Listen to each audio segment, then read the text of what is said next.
তোরা কি ভাবছিস আমি অনেক বিড়ি খাই? আমি বিড়িখোর? নো, ফার্স্ট স্টেজ অফ বিড়ির নেশা। মানে এটা একটা বিড়িখোরদের রোগ। কি বলছেন স্যার? হে, এই যে তুমি বলছো যে তুমি বিড়ি খাওনি, আদেও তোমাকে কেউ জিজ্ঞেস করেনি, এটাই বিড়ির নেশা।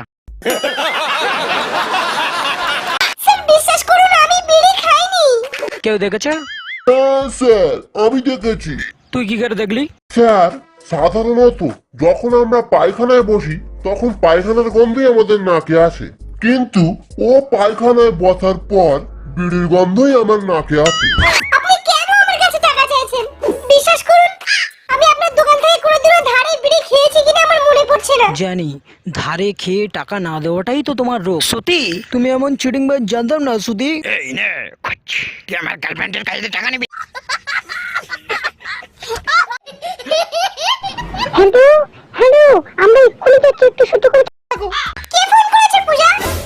তোর বাবা ফোন করেছে, বলছে খুব জোরে পায়খানা পেয়েছে, কে পেপিকোট দিয়ে আটকে দিয়েছে।